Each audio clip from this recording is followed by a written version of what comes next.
Get ready to take a look behind the scenes and enter the impossible for the Between Two Minds podcast with our hosts, Judge Mentalist and Bernardo Rodriguez. Can they really tell you what you're thinking? What's happening, everybody? It's your favorite hypnotist. Well, maybe for the next few minutes until we talk to my guest here, Judge Mentalist. I am coming at you on a day where a tech from my internet service provider is literally in my office downstairs right now. If you tuned in for the live stream that Bernardo and I were on earlier that I got booted out of, I am hoping, I have been told that we're not going to lose the internet for the next 20, 30 minutes, maybe longer. We will see. As such, all of the normal kind of hubbub and intro and all that stuff is out the door. We are here live, and I think actually live and broadcasting on Instagram as well, with the one, the only, Chicago's favorite hypnotist, probably AGT's favorite hypnotist. College campuses throughout the U.S. love this guy, Chrisjones. Welcome, welcome, welcome. Thank you for that. I appreciate it. It's very thoughtful. I'm glad we get to do this. I sent you the dude emoji, the video. Like, if it doesn't work, universe abides. But hey, this is better. I'm sure we'll do it again. Even if we get through this whole thing, we'll do it again sometime soon because you got a lot going on. I've got a lot going on. It's always fun to cut it up with you. And this is the first time that we've been able to do it in this format and share that with whoever's out there in the world. What the elephant in the room, man? You look like you're just released from a hospital. I'm preparing for my TED Talk. A week from today, I have 6 minutes. And if I have the courage, I'm going to talk about going to the psych ward. Okay. Your face says it all. Yeah. So I said, I think it'd be cool if I come out wearing a gown, literally like the gown that I had. A couple differences. Now I have a bracelet for my daughter's birth because when I went, it was my 30th birthday. So almost 10 years ago. But there's a direct line between being on America's Got Talent and a year later watching America's Got Talent from the psych ward. And you and me, we hit it off immediately, but I don't think you knew that story about me. Not at all. I'm learning about this for the first time. Do we dive into it here? Do we wait and recap after the TED Talk? Because I don't know that I want to necessarily blow anything up for that. No. We can share anything.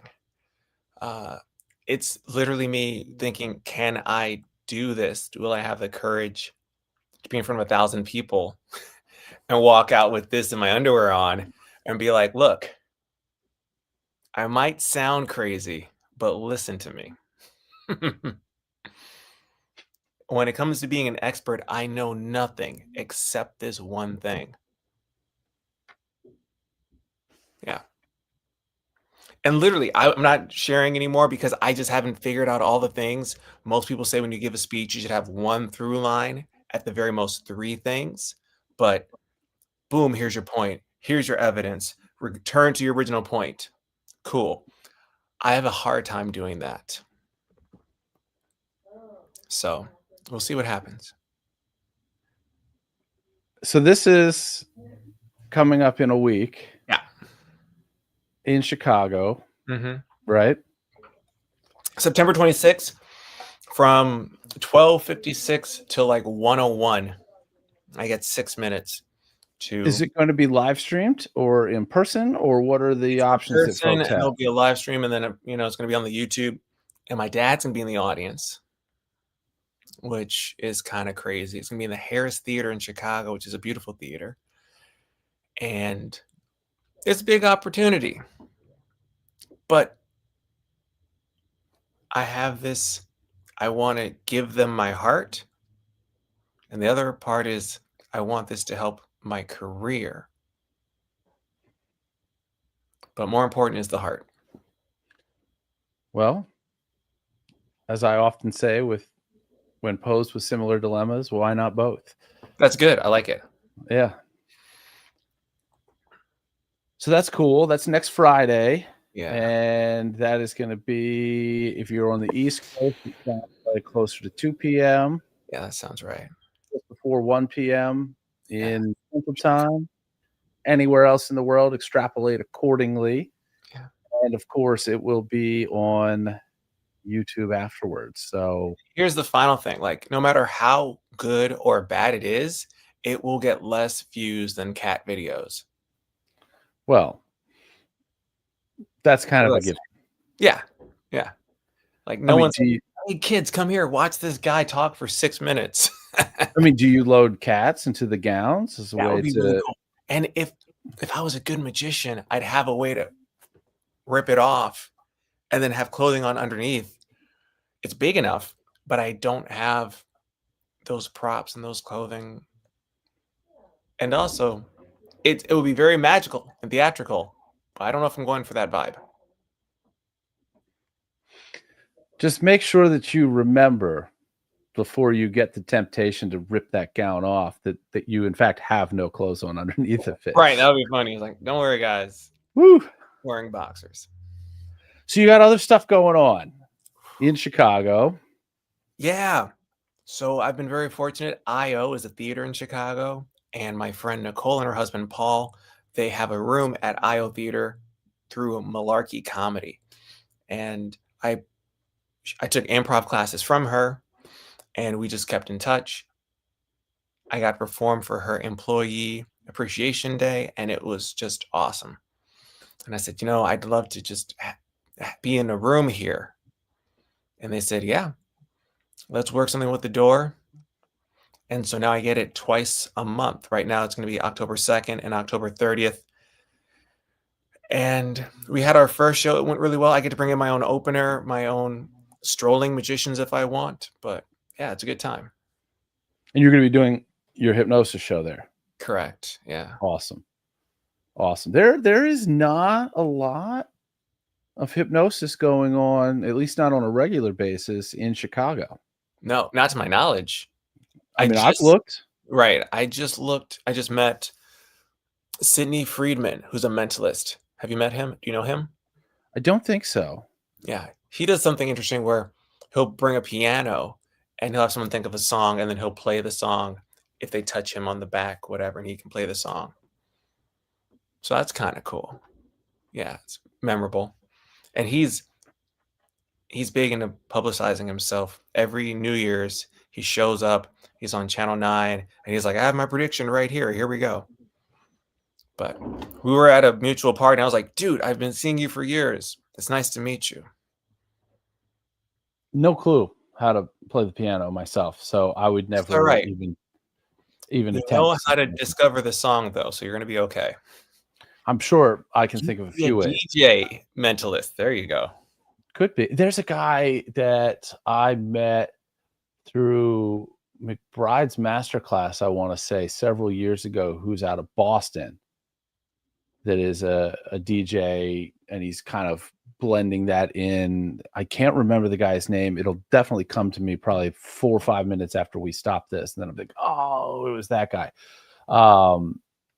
But theming a show around that, and I always love when people do true to them or true to the character that they're portraying kind of themed shows, or at least blend in a lot of that character and not just doing, oh, hey, here's a collection of tricks that I want to show you or things that I think are really cool, which, there's a place for that, but then it just kind of becomes a bunch of little things.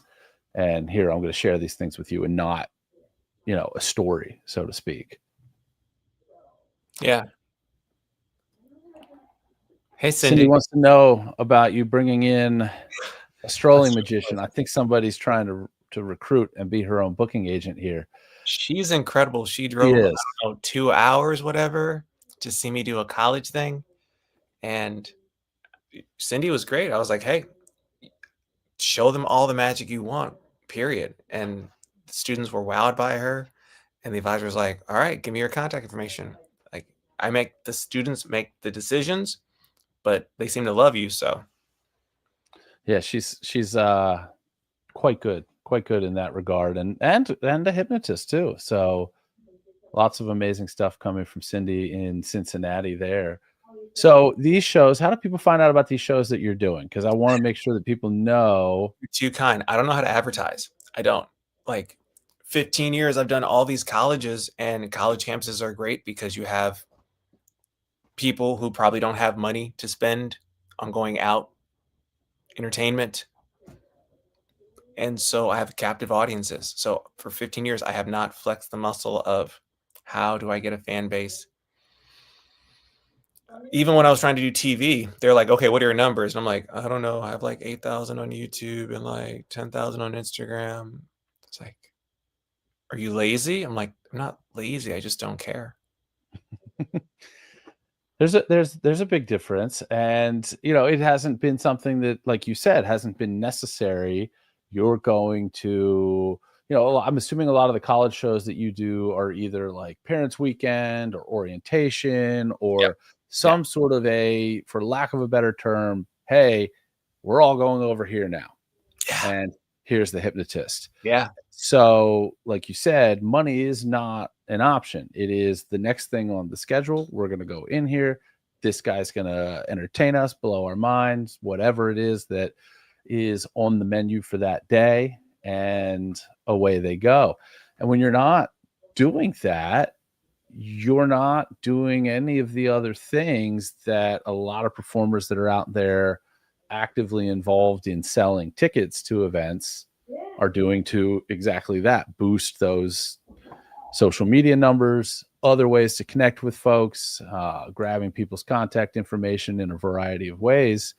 And it's interesting because there are folks out there, and I've seen it because I've done it in other businesses before, where so my main career, I'm an attorney, and I maintain, a database of all of my former clients, all of the people who contacted me that I've maybe referred on to other people who do what they need, that I don't do what they need, people in other states and otherwise. And if I were to shut my practice down today, sell it, take some time off, and then a year, 2 years down the road, get the itch and be like, you know what? I need to open my office back up. As long as I still have that contact list, I could be up and running probably in 2-3 months. That's awesome. If not sooner, basically, from leveraging that. And, it's, again, I work for myself. I run my own practice. I generate my own business. So that's, again, that falls into that category of, hey, there's a show going on here. It's representing clients, and I run my own show. So, and I have to sell all those tickets, but it's, it's a challenge. But then again, what you do is a challenge because you're somewhere different every couple of days.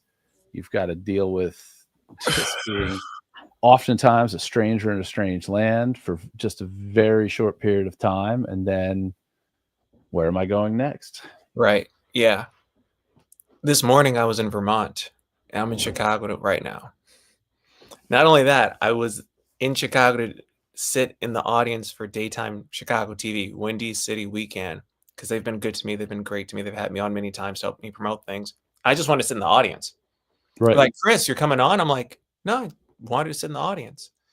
So I said, hey, Val, she's the host, and Chris, Orion, the other host. And I just got to see how it was made. And they're like, so you got anything coming up? I'm like, yeah, I do, but I just want to be here. I just want to be in this moment and enjoy you all. And I was like, where have you been? I go, I think I was in Vermont this morning. Again, it's 11 o'clock in the morning. And I'm just like, I think I was in Vermont. Yeah. I saw Paul Ramsey last night. Have you met him? Not in person, many times, online, over Zoom calls, phone calls, and otherwise. But not in person yet. He uses the word sweetheart a lot. He is a real sweetheart. He's now working at the university that I performed at. And he sat in the audience. And before the show started, I go, hey, you're going to hop on stage, right? And he's like, no. I asked him twice. he has a new power dynamic where he is advising people, right? And he's in charge of residence halls.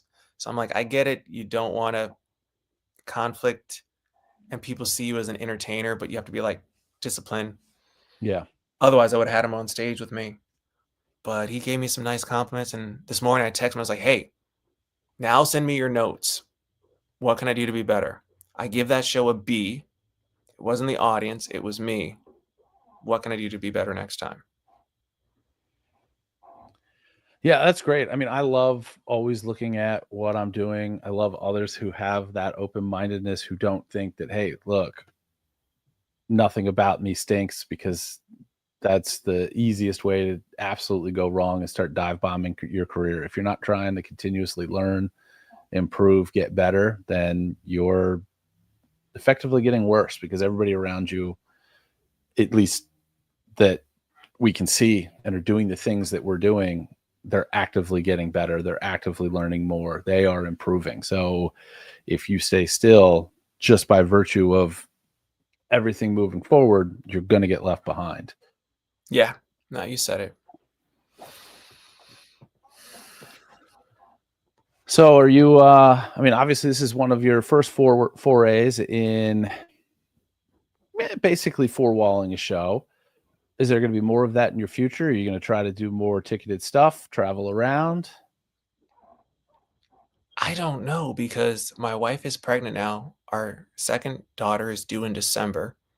So Congratulations. thank you. We'll have a 5-year-old and a baby around Christmas time. And so I figure we're going to have to just hold around the house around January and then find something of a rhythm come February. And then March, she's going to say, all right, we need more money now. Right. So I don't know. But during the pandemic, when a lot of people were struggling, we were very fortunate. Not in that I had a lot of work, but I just chose not to care. I chose to stay at home. I did pick up the drinking problem, but I put that down. But I just, like, literally, my daughter walked into my arms during the pandemic, right? And I got to film her birth, and I didn't reschedule any shows because I couldn't perform. A lot of people did virtual shows. I did a few, but for the first 4 or 5 months, I was like, it's not safe. I'm not going to do it. And I didn't lean into mentalism. I didn't really lean into magic. I just husband and dad. So it all works out if you wait enough. Sometimes that's what you got to do. Yeah. It's, yeah, that was a weird time. And that was, I was not in hypnosis at the time. I can't even imagine what I would have done if I were operating kind of the way that I am now, where, there are little gaps in my schedule here and there, but for the most part, I am full steam ahead with something, whether it's jumping from conference to conference or doing a run of shows or traveling to do a run of shows or whatever it is. And you lose a bit of momentum when that gets disrupted, when there is that gap where, hey, it's been a month between shows or something like that, that just, I don't like it. I like being like boom, boom, boom, boom, boom. Like when I booked the Fringe Festival over in Barcelona and had a handful of dates, I immediately started reaching out to other venues, letting them know that, hey, if you get any openings, if anybody cancels, hit me up. I will take another slot. And when I originally started, I was scheduled for 2 shows. Now I have 4, and I'm probably going to be part of some kind of open mic style magic mentalism variety show, because look, I'm here. I'm going a quarter of the way across the country or the world rather. Yeah. And if I'm going to be here, I might as well do as much as I possibly can. And I've gotten a lot of people that have contacted me about these shows, and they're about to go on sale. So I'm interested to see. There's not a lot of people doing hypnosis in Spain or in Barcelona. So Cool. I've had people find me randomly that were doing whatever search they were doing, and like, hey, when are these shows going to be? When can we get tickets? And I'm like, interesting. that I That's cool. just find a gap in a market that might be great. And in me doing a highly experimental show, am I going to be able to adequately test that market here? Because I can see with what I'm getting myself into, definitely the potential to, who knows where these things go, because we're literally going to write the show on the fly minutes before it, and probably change some things in the middle of it. And it's going to be a fun adventure. Good for you. Do you start with an idea or do you start with a goal? How do you plan these things out? So, I mean, really what I'm going to do, so this concept, I am going to be taking, I'm going to be prompting audience members as they enter the performance space with, hey, here's some common, traditional comedy hypnosis show routines, kind of bullet point, and then say, don't use any of these, but use your imagination and something you'd like to see happening on stage tonight. Put that idea down, on slips of paper or whatnot, and drop it in. I don't know what I'm going to have, Yeah. a bucket, a fishbowl, something. Yeah. It's going to be something that I acquire in Spain, because I'm not going to travel with whatever this is. And I'm going to grab this minutes before the show, and I'm going to parse through them, take any of the inappropriate, unsafe, or nasty stuff out. I will probably hang a lantern in my intro of the show of, just so you know, I vet those things. So whoever wrote this bullshit, it's not going to happen up here. Partially to show that, hey, I'm not here to embarrass you, That's no good. matter what somebody prompts me to do. Yeah. And that there is a degree to which I am exerting some control here. That's nice. So I think what I'm going to have, I'm going to work within and try to order routines in the natural build that you'd want in a show, utilizing the lower hanging fruit of hypnotic phenomena first, and then if there's more complicated stuff, put it in there, and later in the show. And it's going to very much be, I do a fair amount of getting off track in the middle of shows, as it is anyway. When there's an opportunity, when you've got and I'm sure you do this too, when you got an opportunity with somebody that's just an absolute rock star, it's like, let's see what we can get. Let's keep going with this. Let's take a routine a step further, whatever it might be. So I am going to be kind of armed with like a baseline. Hey, this is my backup plan. So if I get suggestions that really can't all be worked in, or I can't fill a complete show with those suggestions, they'll go into and be dispersed among the backup plan. What I can say is unlikely to happen is that, similar to what you were talking about with the talk having a through line, I don't expect that to happen. I expect this to be just kind of a barrage of all sorts of different scenarios and effects, and some go deeper and further with twists and turns than others.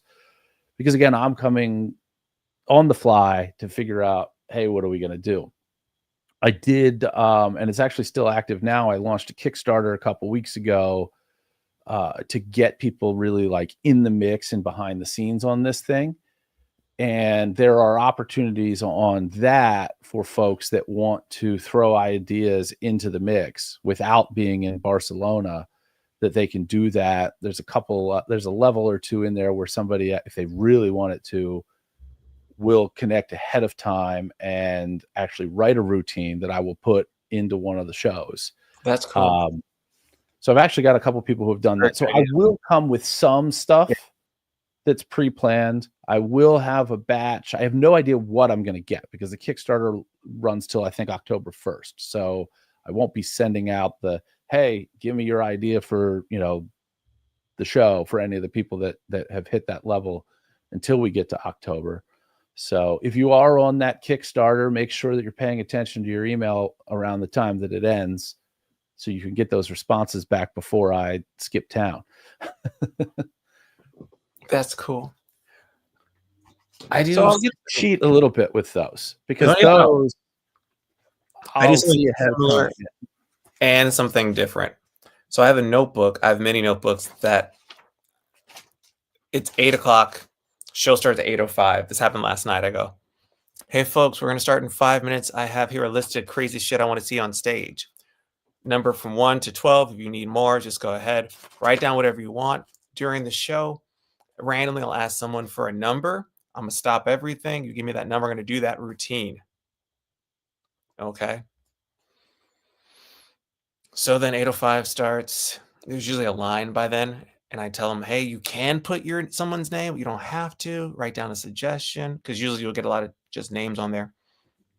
I was like, okay. I tried this last night. Feel free to use this if you want to. I had 4 balloons for 8 chairs, and pop them into the audience. There you go. There you go. Keep the music going. Keep the music going. All right. Who has the balloons? Just hold it with both hands. Stand up. All right. I can see you. And as you make your way on stage, everyone's going to clap for you. I'm going to do my best to hypnotize these people because it's more or less random. And I understand you come in here, you think it's all pre-selected. They caught a balloon. And now I'm going to look at the crazy shit you want to see tonight. So I'm gauging you, the audience, and your intelligence. And then it's just a funny moment. I like to think that most hypnotists, myself very much included, we were elevator funny. You know how you could have like one funny joke in an elevator? Yeah. Because you're stuck with someone and you know the doors are going to open eventually. And it's kind of a polite laugh. And we're kind of trapped in here together, but we're all safe. That's an elevator laugh. I think the problem with myself and other hypnotists, we hear laughing and then we think we're a comedian for 30 minutes, right? And then we do an hour of bits. And it's like, no one wants to be in the elevator with you for half an hour. Right. Yeah. Not me for sure. Be funny for a minute. Let them be funny after you do the sleep part. Yeah. Yeah. So yesterday I usually do like a police routine, as a lot of hypnotists do. And one of the suggestions was they have no limbs. Another one, of course, is always cluck like a chicken. They always want that. So stop everything. You're the jury, audience. You person, you cluck like a chicken. You person have no limbs. You da-da-da-da-da-da. Come back. All right, now talk to the people of the jury. Brr! And I was like, I forgot I did that. That's very funny. That's funny. All right, this person has no limbs. That's really not that funny. Moving right along. What do you think about that? All right. Yes. Perfect. So again, that's my notebook strategy and my balloon, because they're going to say it's pre-selected. They're acting. You tell them what to do. I'm like, no, you told them what to do. You told me to tell them what to do. So I also think I'm changing gears because I learned the technique and I know that, I mean, you mentioned Paul, who he starts his show and does the induction with everybody in the audience. Yeah. And then brings people up as they get to the state that's most appropriate to be on stage. And I learned a technique that has some physical elements to it. Physical meaning that the people doing it are involved physically. It's not just a relax and visualize this and we're going to go someplace, boom. And it really just kind of struck a chord with me for where I'm going, because in Barcelona, even though there's this English speaking comedy scene, I know that there's going to be some language barrier elements. Yeah. So having something that the language isn't as important and that the critical words in what's going on are very short, very direct, and will be well explained, that it's so much more accessible for everybody in the room, no matter how they're coming through the door, whether they're English as a first language, English as a second language, English as a 15th language, who knows? I suspect that I'll have all types. But one of the things that I intended to do when I first came up with this idea for the show was to also have on there, keep in mind when you're writing down these things that you might be on stage. Keep that in mind when you're writing what you write. Do unto And others. Yeah. yeah, and that was, that was something that I planned on putting up there at a time where my normal show falls more into that traditional, hey, this is the thing we're going to do, demystify it. I got chairs behind me. I'm going to cue some music. If you want to be in one of these chairs, come on up when the music starts. And then people 100% self-select. So with this, the only thing that somebody would do to weed them out of the process is to not do the thing that we're doing with the whole audience. So that element of it might be you up here is going to get a whole lot more real. A couple nights ago, I was at a college and I thought the show was pretty darn good. I didn't do it the same way as I just described, but it was pretty good. And someone wrote me on Instagram that said, hey, my friend got hypnotized. They said they weren't very comfortable being on stage. Maybe you should create a system. I don't know, maybe bracelets. Like if they want to come on stage, green bracelet. And if they're not sure, yellow, and then red, like a system. And I was like, wonderful, great. Thank you so very much. Send. I'm not going to argue because people come late. People get confused. What are the instructions? They ran out of green bracelets. They ran out of orange bracelets. Yes, I'm dealing with 18, 19-year-olds. And the climate for them, in my perspective, is college kids now are very thoughtful for other people. They sometimes will get offended for someone who's not in the room. Like I've had this. I do a routine where I go, all right, they're having a naughty thought.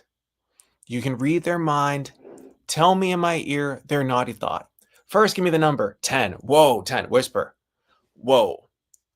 Sometimes I have them say it if I can. Again, keeping it with the college humor. I gave it an A+. It was awesome. Lady on the programming team was like, hey, I didn't really like that you did the naughty thought. I was like, okay. Tell me more. Well, they could have said something that they didn't want shared.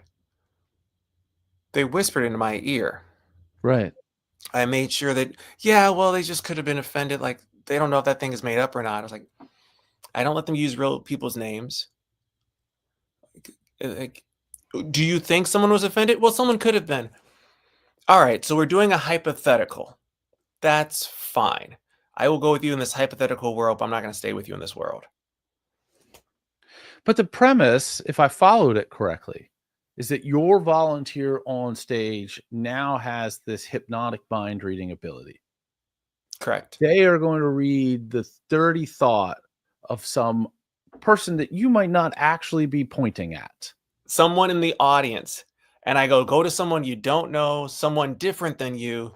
You're going to make a new friend. So boom, they put their hand on top of someone they don't know.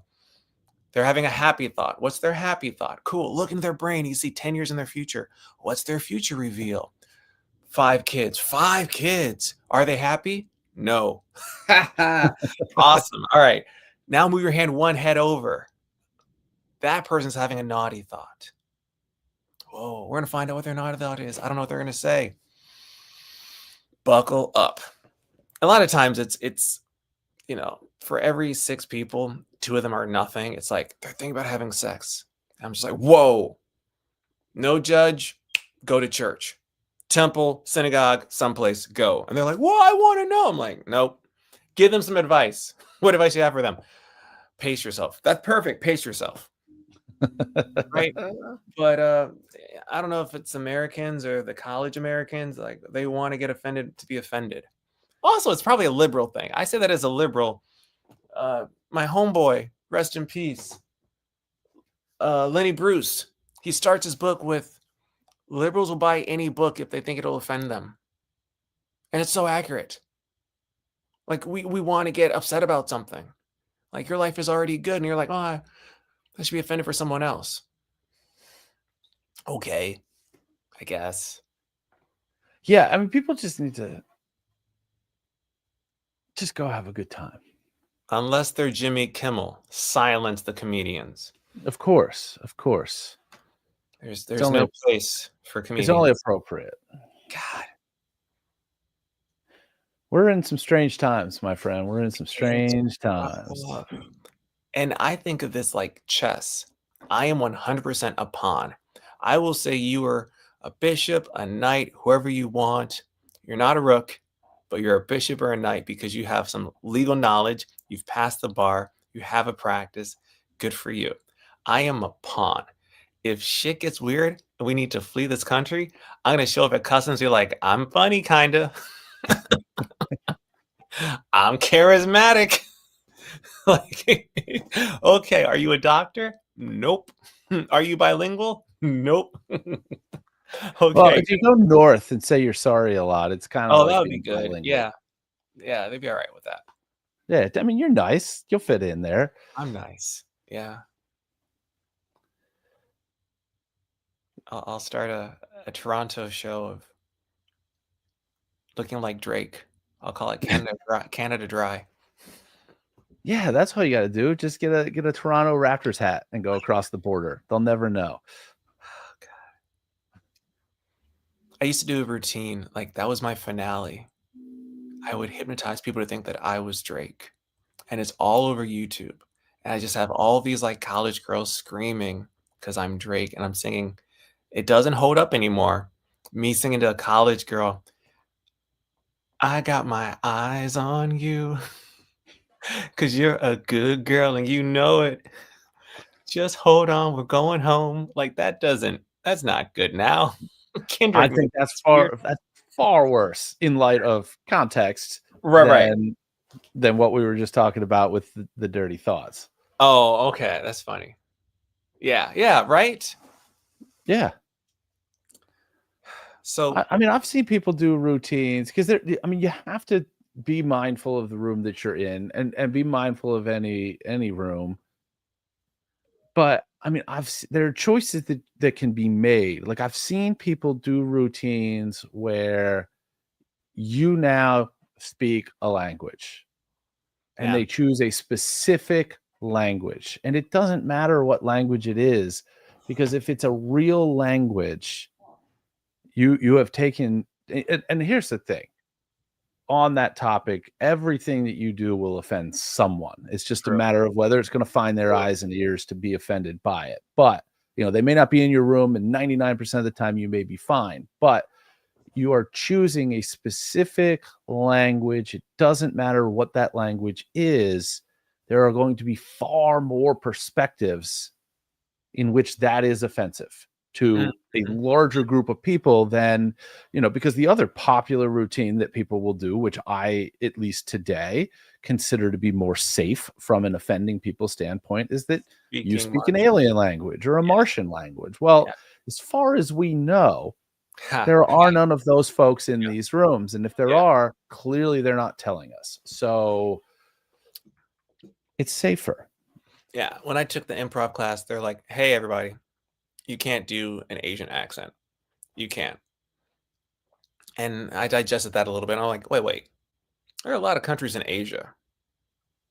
Like, if I did a Pakistani accent, it'd have to be good. It would have to use the dialect. It would have to have the geography references. But I get it. You can't do like a Chinese, bing bong, bang bong, something like that, and just make silly sounds. That's rude and offensive. But why can't you do a Jamaican accent? Everyone can say Yaman. I know this is just a thought experiment. The whole theory of punching up versus punching down. Yeah. Right. But like you said, these are my philosophical thoughts. These are the ones that keep me up at night. It's it's a fun thing that we get to do here, though. Yeah, it's playing not around, bad. taking people on adventures. Mm-hmm. It's I Like fell in love with it almost right away. that's good. Yeah. Do you remember your first show? I know you do. I do. I mean, I remember, I have vivid moments of that first show etched into my mind. It's like an addict chasing that one high and trying to get back to that point, because I learned with Kevin Lapine, and my very first show, and probably for the better part of the first 9 months that I was doing these shows, was a baby version of his show. Why? Because it's what I learned. So he uses the napkins or $100 bills. I was using the napkins or $100 bills. It's one of the earlier suggestions that comes into play. That way you can run it as a through line throughout, cap it off so that the final routine involves it as well. And it also served as a great way that, like, if you lose your place and you're trying to recollect your thoughts or go back to a set list, hey, I could just start handing people money, and it's a built-in distraction from what you're trying to figure out, because inevitably, if you've got that line on your panel of folks, some people snatch them real fast. Some people take them and stuff them in their shirt or whatever it is. So it's like this cheap gag that you get to revisit throughout the show. And everybody up there's got a different way that they respond to it and everything. But I vividly remember the very first time in that very first No Training Wheels live show, tossing those napkins it's almost like it's in slow motion still. Yeah. Of the eyes lighting up and the hands and the people kind of like stretching out of their seats to grab those things. And that was the moment that I was like, it's on. Yeah. It is so on. That's cool. Thank you for sharing that. Yeah. Another thing we're going to point on, that is physical humor. I'm all for smart comedy, all for verbal stuff. But if someone coughs over a line or there's an echo, whatever reason, they don't hear the thing, but the physical, like, did you see that? Did you see that? Like, there's something very good in the physical humor. I do something similar with a finger dancing in their face. And I never thought about that. When I need a transition, I don't have something. All right, new song. Finger's going to move to the beat. Show to the person next to you. Show to that person. Let that finger hypnotize you and distract you.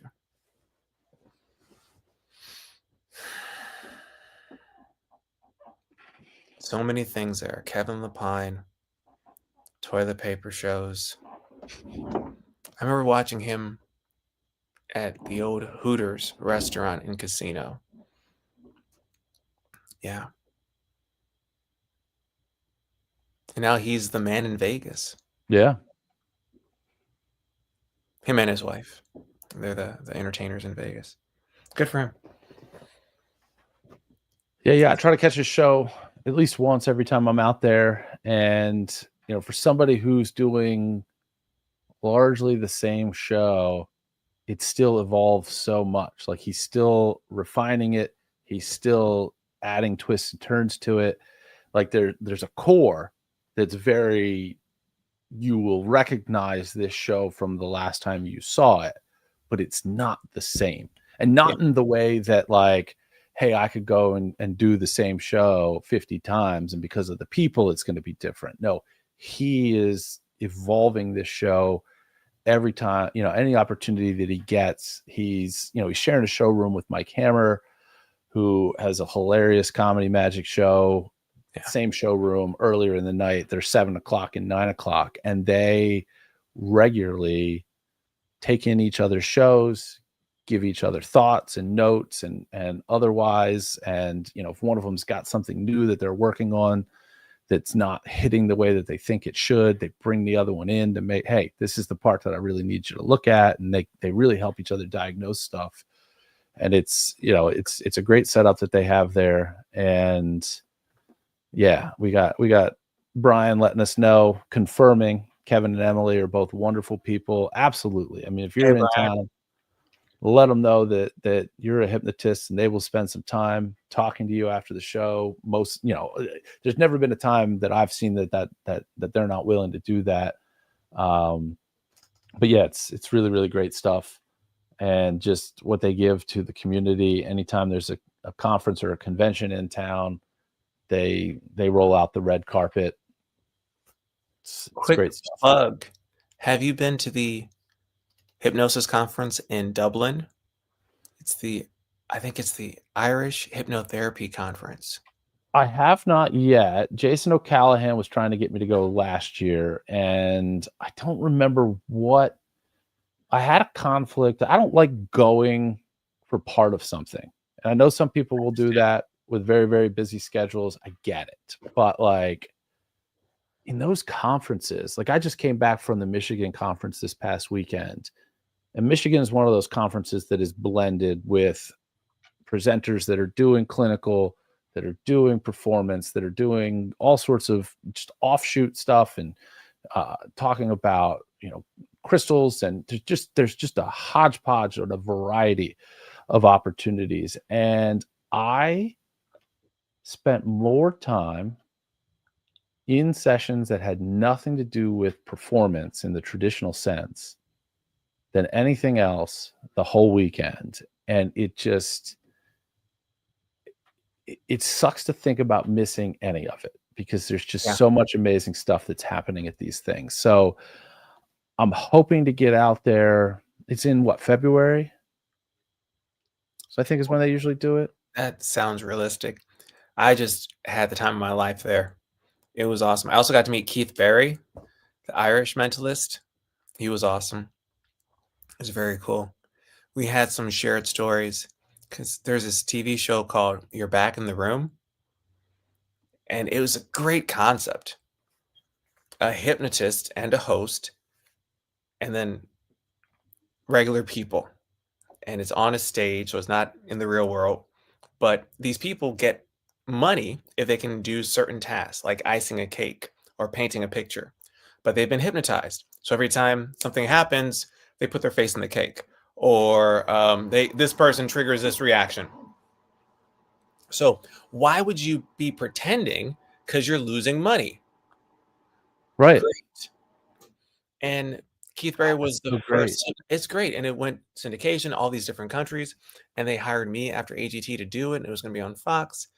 And just the casting process didn't go well with me. It didn't gel with me.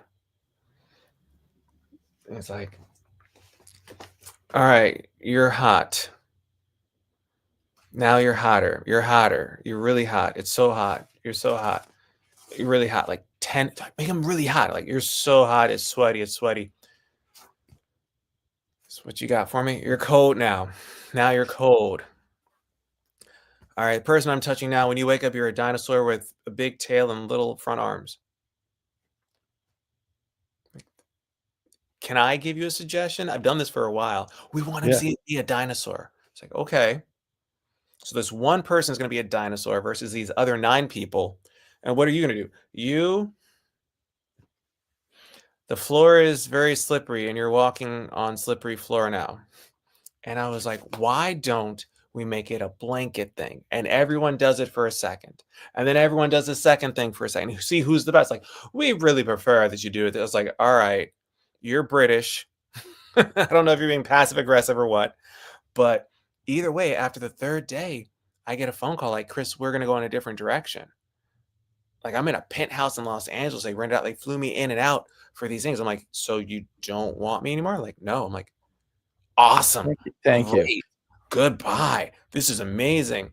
And so they got back on Keith Barry. And so in Ireland, we're bonding over like that struggle of TV producers, casting people, the executives, the talent of people from a casting call, and you, the performer, with your own brand and identity.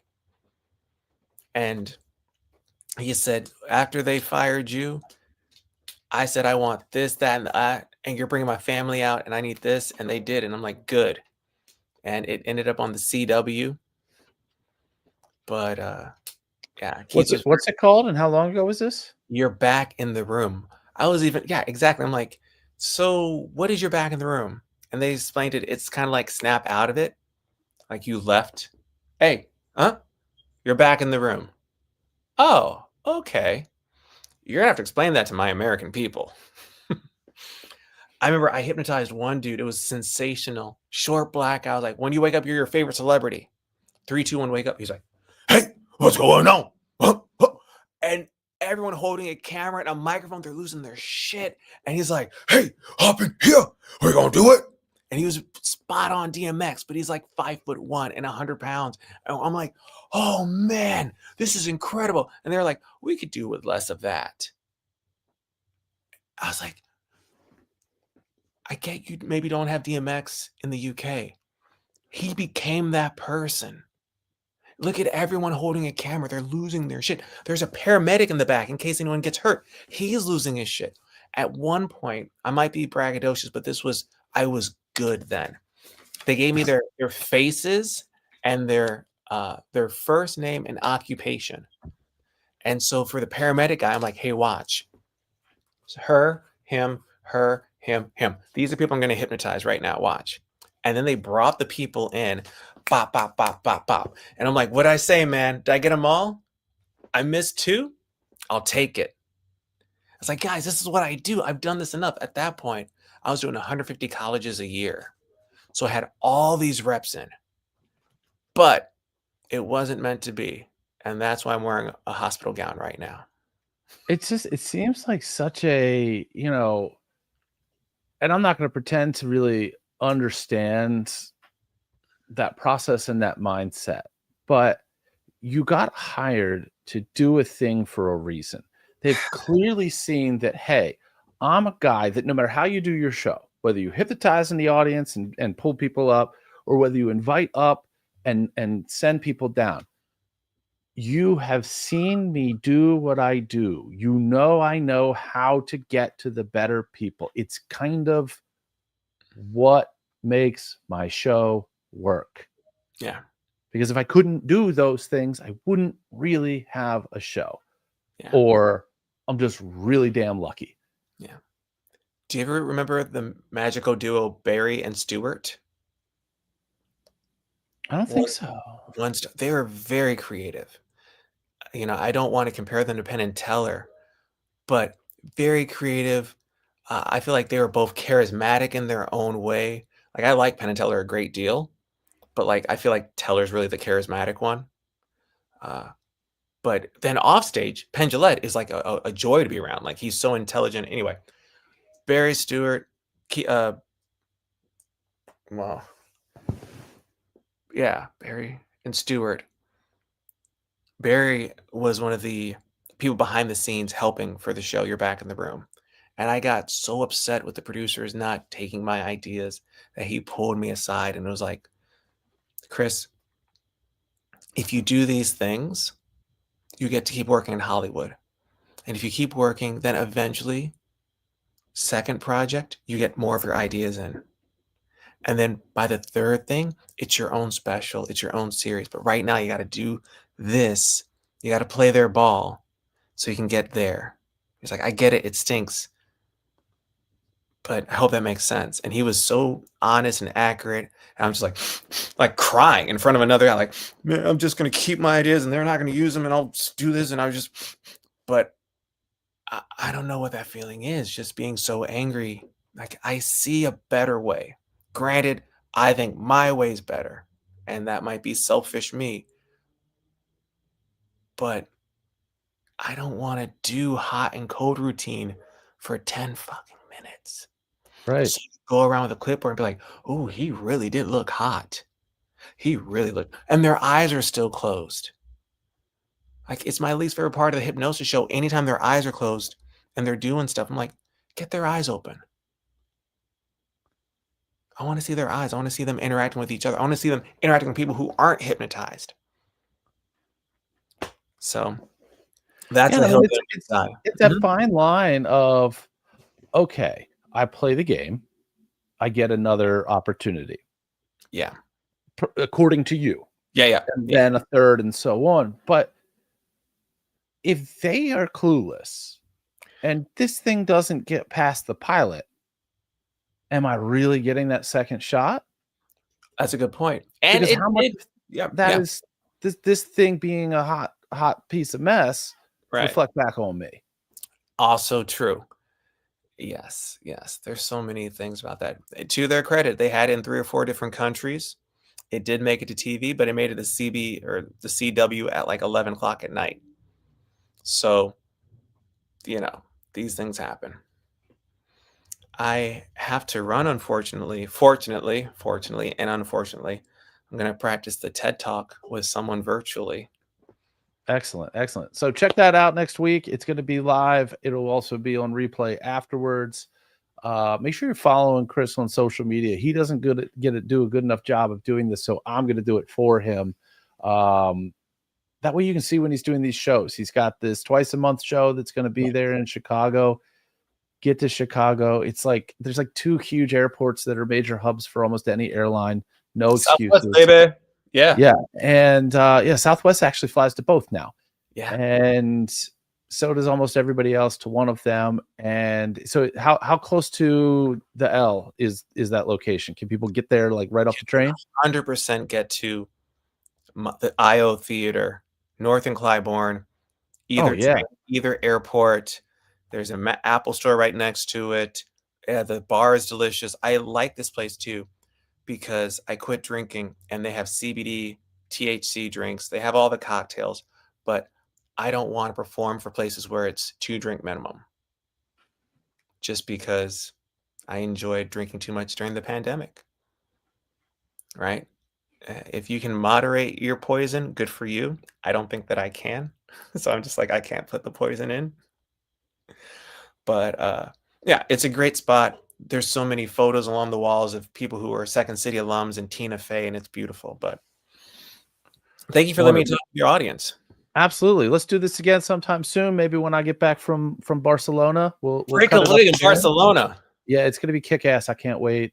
So yeah, check all that out. I will make sure that when you watch this, I know we have a lot of people in here on live, but check this out when it's on YouTube in the next couple of hours. I'll make sure that I've got links to all of Chris's social media, website, and otherwise. I think I just threw this together real quick. So I will edit that and make sure that's there moving forward. And yeah, have a great time. Tell your friends in Chicago to go check him out and wherever else he might be. Mahalo. Thank you, brother. Be well. All right. Be well. Thank you for tuning in to the Between Two Minds Behind the Scenes podcast. Be sure to follow us on social media under Between Two Minds with the number 2 instead of TWO, or under Enter the Impossible. Thank you, and we hope to see you back for the next episode.